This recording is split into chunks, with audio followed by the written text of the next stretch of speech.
She walked into a store with a smile, picked up a knife, and minutes later, a 3-year-old was dead. What happened next will shock you, and it's all caught on camera. You won't believe how calculated this attack was, and why her so-called mental illness defense didn't save her. Before we dive in, make sure to hit that subscribe button and turn on notifications, because stories like this you'll want to see every single detail of. Let's get into it. The courtroom was silent, but the tension hung like a storm about to break. Bianca Ellis sat there, her posture unnervingly calm, a faint smirk playing on her lips as if she were waiting for a mundane appointment rather than a verdict that would decide the rest of her life. She had convinced herself, and perhaps even those around her, that the defense of insanity would shield her. Her lawyers painted a vivid picture. A woman tormented by schizophrenia, a mind fractured by years of untreated illness, hearing voices that commanded her to kill, a broken system that failed her when she needed help the most. The judge listened intently, the scales of justice seemingly tilting toward compassion, perhaps believing that a fractured mind had led to a tragic outcome beyond her control. But everything changed the moment the prosecution clicked play on the security footage. The video was stark, raw, impossible to ignore. A mother and her 3-year-old son went about a seemingly ordinary grocery trip. Margot Wood and little Julian moved through the store, Julian picking flowers for his mother. A simple, innocent afternoon. Across the parking lot, cameras captured Ellis moving with a chilling purpose. She browsed the thrift store aisles, deliberately stopping at the knife display, picking up one blade, then another, testing their weight, examining their edges, before choosing exactly what she needed. She walked past the checkout without paying, knives in hand, her gaze unflinching.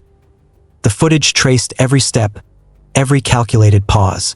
She tested the knives against the concrete, discarded one, kept the other. Then she moved toward her target, the grocery store where Margot and Julian shopped, not wandering aimlessly, not confused or dazed, but following a plan. The security cameras caught her eyes meeting those of other shoppers, her movements deliberate, rational, intentional. She wasn't lost in a psychotic fog. She was hunting. Back in the courtroom, the room went still. The defense murmured explanations about her schizophrenia, the voices she'd heard, the delusions that clouded her judgment. But the footage told a different story. Every frame, every step painted a picture of intent. When Ellis finally approached the parking lot, the horror escalated. She lunged, knives swinging, and little Julian's life was cut short in broad daylight. And there it was on the screen, the moment reality crushed the illusion. No defense could rewrite what the cameras had captured. That faint smirk on Ellis's face, once full of misplaced confidence, would soon meet the weight of undeniable truth. Her story, the months leading up to that day, was a chaos of mistreatment, repeated run-ins with the law, and haunting threats she'd made to strangers and authorities alike. Yet nothing could explain the cold, deliberate steps she took toward her victim that June afternoon. This was the beginning of a nightmare that would unravel in court, in testimony, and in the evidence so brutally clear that even her own mind could not escape the truth. The afternoon of June 3, 2024, began like any other, yet it was quietly deadly. Margot would pushed her grocery cart through the bright aisles of Giant Eagle. Little Julian perched in the seat, chattering happily, picking flowers for his mother as they shopped. To anyone else, it was ordinary. Laughter, sunlight streaming through the windows, the faint hum of other shoppers. But across the parking lot, in a thrift store, something far more sinister was unfolding. Bianca Ellis moved with intent, her eyes scanning the shelves, pausing at the knife display. She picked up 2 butcher knives, holding them, weighing them, testing their balance. One was discarded with a decisive thud against the concrete outside. The other stayed firmly in her grasp. She had chosen carefully, not in confusion, not in frenzy, but with precision. Every motion was calculated, each step deliberate, measured.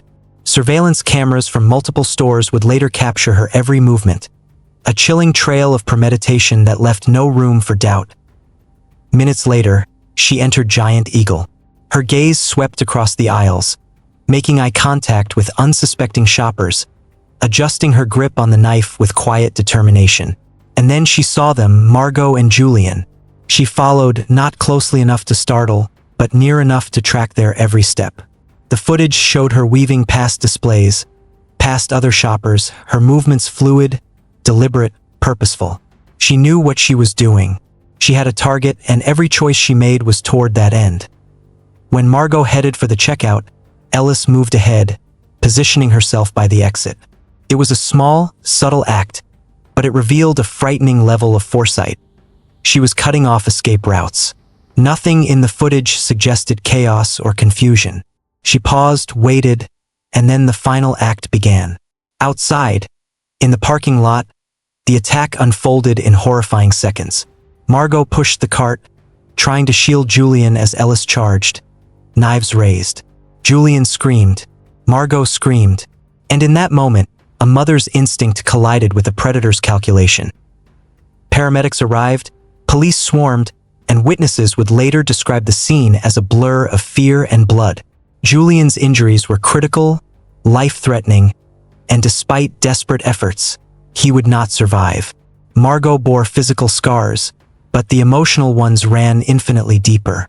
Bianca Ellis, meanwhile, sat almost detached, the knife in hand, calm and eerily composed as the chaos she'd created unfolded around her.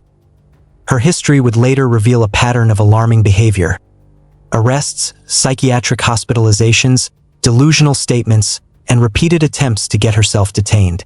Yet none of that would explain the cold precision of her actions that day. Months of untreated schizophrenia, missed medication, and erratic travel could not erase the fact that what the cameras captured was not the work of a mind lost to psychosis.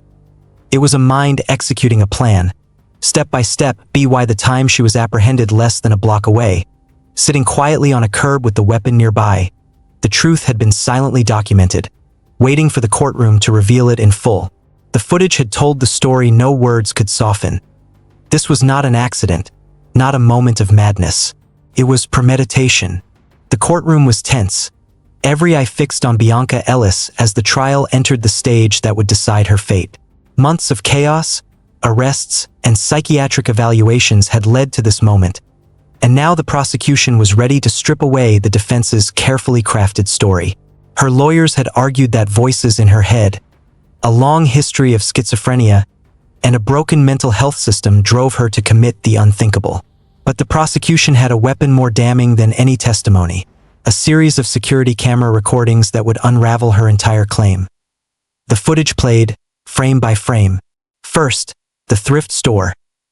Ellis moving deliberately through the aisles, hands brushing past clothes, books, and household items, eyes locked on her target.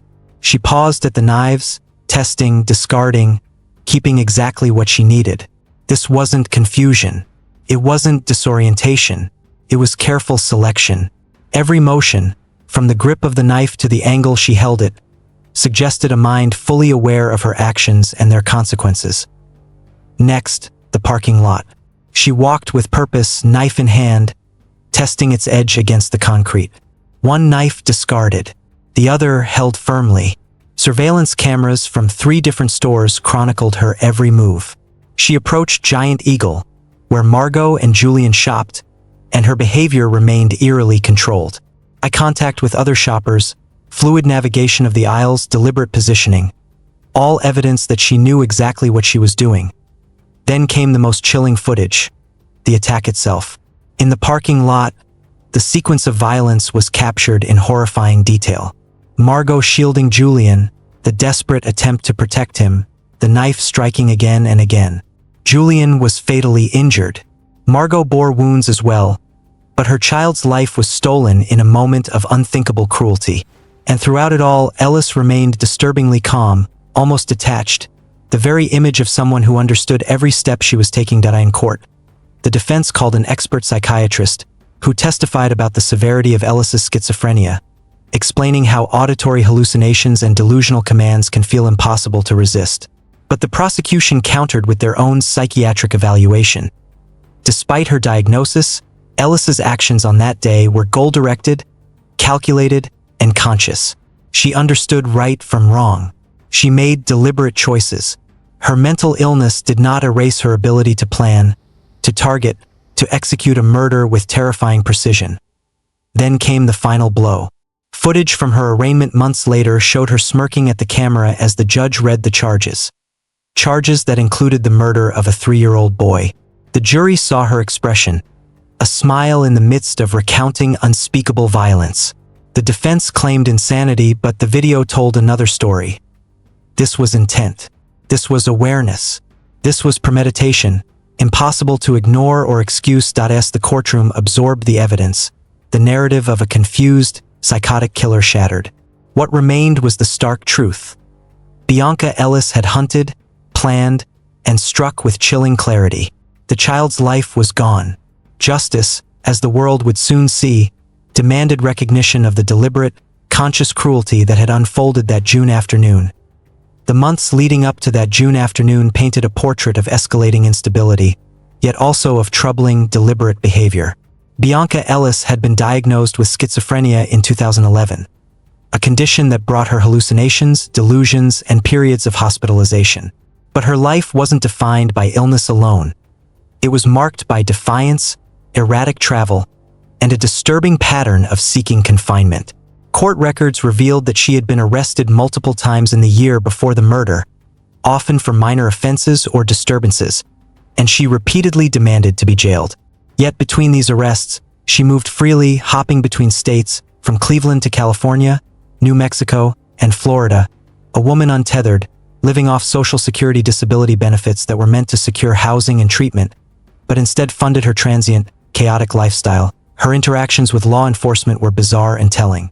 In January 2024, she was arrested at a hospital in Bakersfield after attacking staff and refusing to leave. She admitted to police that she wanted to do something to ensure she remained in custody for at least 2 weeks. Why? She never explained. By February, she was back in Cleveland, at a homeless shelter, telling residents she wanted to kill and even consume someone. She was placed on a psychiatric hold, assaulted staff, and yet somehow was released.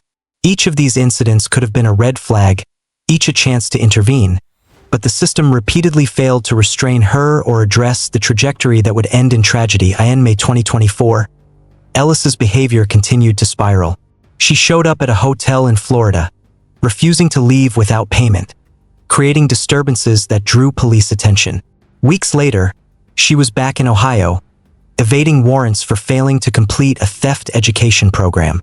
The police encounters were routine, almost mundane, but each one was a step in a chain that led to June 3rd. That day, she abandoned her wheelchair along the way, discarded it entirely, and moved freely toward her victims. Medical records revealed a history of noncompliance with medication. She had been hospitalized 13 times over 9 years, struggling with auditory hallucinations, voices that, she claimed, compelled her to act. Yet none of her previous episodes displayed the careful planning captured on surveillance that day. She was a woman who had struggled with mental illness, yes, but one who had also demonstrated an uncanny ability to plan, stalk, and execute. For prosecutors, this history was critical. It wasn't just about her illness. It was about intent, awareness, and capability. Every encounter with police, every act of defiance or deception, painted a picture of someone capable of understanding consequences, of manipulating circumstances, and of moving with purpose. By the time she approached Margot and Julian in that parking lot, the evidence suggested that Bianca Ellis was not a mind lost to psychosis in a moment of uncontrollable frenzy. She was a calculated threat, a predator masked by a troubled history, whose actions could not be excused by illness alone. The trial moved into its most harrowing phase, the part where evidence, testimony, and human emotion collided in a courtroom packed with grief, tension, and the cold, unblinking eye of justice. The prosecution laid out the case with methodical precision, turning each piece of footage, every recorded step, into a narrative of deliberate violence. The jury saw Bianca Ellis walk the aisles of the thrift store, her movements calm, purposeful. They saw her stop at the knives, weighing them, testing them, discarding the one that didn't meet her standards. This was no chaotic act of a mind lost to hallucinations. It was selection, preparation, intent made visible. Witnesses took the stand, each account layering onto the story captured by the cameras. Employees, shoppers, even passers-by described the same thing. A woman who moved with awareness, who looked around, who seemed fully conscious of her surroundings. Margot Wood's testimony was heartrending. She recounted the panic, the desperation, the moment she realized she couldn't protect her son from a stranger who had decided he would die. Julian's small hand in hers, the cart pushed forward, the sudden chaos in a public parking lot. It was all etched vividly into the minds of those listening, a tragedy rendered in every detail. Then came the psychiatrists. The defense expert described Ellis's schizophrenia, her hallucinations, and the intensity of the voices that commanded her. The courtroom heard how these voices could dominate a person's will, how delusions could feel all-encompassing. But the prosecution's psychiatrist countered with a devastating evaluation. Despite her diagnosis, Ellis demonstrated goal-directed behavior, the ability to plan, to observe, and to understand right from wrong. Her actions were deliberate. Her choices were conscious. The security footage, combined with these expert insights, painted a portrait of calculated violence that could not be excused by mental illness alone. Perhaps the most chilling moment came when footage from Ellis's own arraignment was played. She turned toward the camera as the judge listed the charges, the murder of a 3-year-old boy, and smiled. The courtroom fell silent. The defense argued that her mental illness drove her actions, that she could not control herself, that she had been lost in hallucinations. But the video told a starkly different story. She had hunted, she had chosen, she had executed. That smile, so casual, so unnerving, crystallized the prosecution's argument. This was not a crime of uncontrollable impulse. It was premeditated that as the days of testimony unfolded, the jury was forced to reconcile a disturbing duality. A woman with severe mental illness, yet a woman capable of chilling awareness and intent. Every moment of chaos in her life, the arrests, the evictions, the repeated hospitalizations, was now viewed through the lens of the fatal afternoon in North Olmsted. By the time closing arguments began, the evidence had created a narrative impossible to ignore. Bianca Ellis had acted with full awareness, and the voices she claimed to hear did not absolve her of responsibility. The courtroom was tense as closing arguments wrapped, a silence thick enough to choke on. The prosecution spoke with steady, relentless clarity, reminding the jury of the security footage, the careful selection of knives, the stalking, the premeditated approach. They reminded everyone that a child had died, a mother scarred, and that justice demanded recognition of both the brutality of the act and the conscious intent behind it. The defense pleaded for understanding, emphasizing Ellis's long history of schizophrenia, the voices that had haunted her, the chaos in her mind. But the images on the screens told a different story, one that could not be ignored or softened by sympathy. When the jury retired to deliberate, the gravity of the decision weighed on everyone in the room. Families, lawyers, court staff, and observers waited with bated breath. They were not just weighing the life of the defendant, they were weighing the evidence, the truth, and the lives shattered by one afternoon of deliberate, deadly violence. Hours stretched into a day into two, and every moment seemed like a lifetime.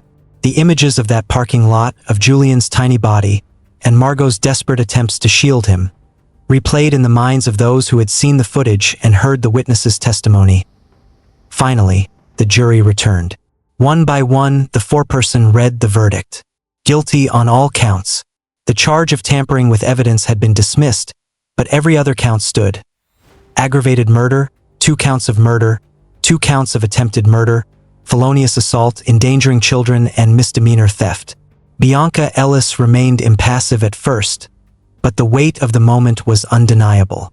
The judge's gavel struck with finality, cementing a sentence of life in prison without the possibility of parole. The words resonated through the courtroom like an echo of the tragedy that had unfolded. Ellis was immediately incarcerated at the Ohio Reformatory for Women, her fate sealed, while the family of Julian would face the impossible task of carrying on. Margot would bear a permanent scar on her shoulder, a physical reminder of that afternoon, while the emotional wounds, the absence of her son, the trauma of witnessing such violence, would leave marks that time could never fully heal.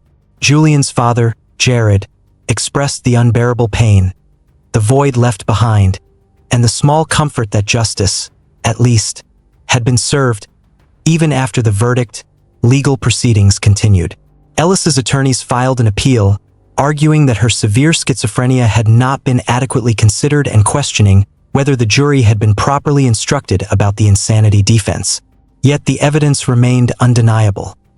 The security footage, the careful selection of knives, the stalking, and the deliberate attack. Each frame told a story that words alone could not capture.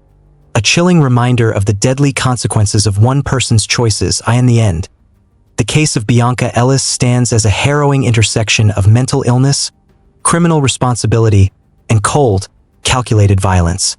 It challenges our understanding of sanity, morality, and justice, leaving a permanent imprint on the lives of those touched by that fateful June afternoon. The cameras never lied, and the truth, as horrifying as it was, could not be denied. The story of Bianca Ellis is one that chills to the bone.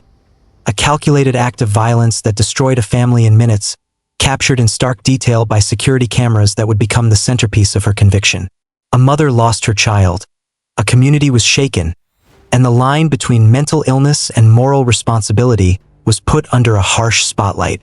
The courtroom revealed a woman diagnosed with schizophrenia, yet capable of deliberate, conscious choices that led to one of the most tragic, preventable deaths a family could endure. Julian will never grow up. Margot will carry the scars, both visible and unseen, for the rest of her life. And Ellis, despite years of untreated mental illness, now faces life behind bars with no possibility of parole. The cameras, the testimony, the evidence, all of it tells a single, undeniable truth.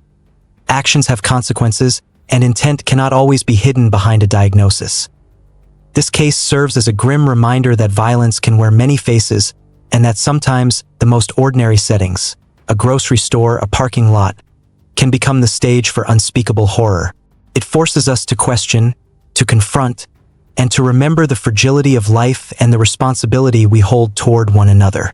Justice was served, but the loss, the pain, and the haunting images of that day will remain, etched into memory forever as we reflect on this story. Let it stay with us.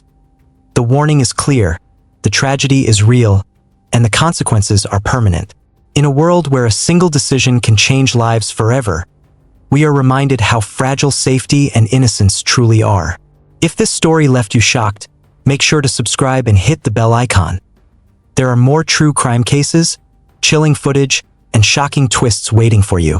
Don't miss the next story that will make you question everything you thought you knew about crime and justice.